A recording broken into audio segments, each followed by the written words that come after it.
Stricter rules are in place for child daycare businesses to help prevent babies from dying while sleeping. The state now requires licensed child care providers to get trained on safe sleep procedures as well as report any problems right away. This comes at a time when lawmakers are pushing for new laws to regulate child care facilities. So what else can be done to make children safer? Manolo Morales finds out how you can protect your family. Manolo?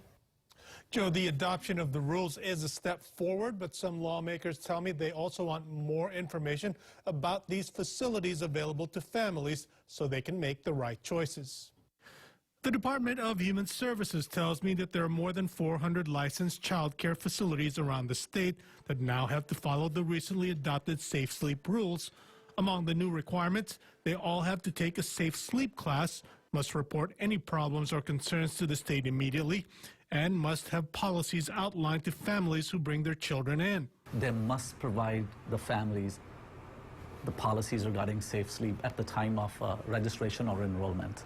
The Safe Sleep class is 90 minutes, must be taken every year by every adult in the facility, and that includes even the owner's relatives who live in a home that operates as a daycare. Because they can easily be volunteering or substituting if they have a number of children and they need help and they are even pinch hitting for a moment.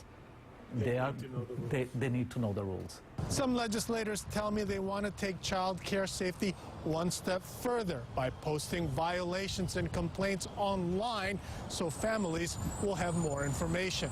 State Senator Josh Green says he's still pushing for a bill that would require the Department of Human Services to post complaints and violations online. Well, they'll have to do it. I mean, sometimes you'll just have to make sure that this is your priority. I think that as they've done a better job inspecting facilities and now that they've got a lot of extra attention on this issue, I think this is going to be a priority for the department.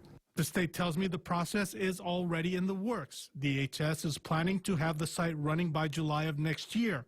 One concern is to make sure that complaints are investigated so that they're legitimate. The state will have 30 days to look into the complaints before posting them online. We need to give providers due process to really talk about that and afford them that opportunity to rebut or to provide additional information. At this point, the state tells me it's not going to cost that much more to get it done. DHS will move resources around to investigate the complaints. We'll keep track of the bill as it moves forward. Manolo Morales, KHON 2 News.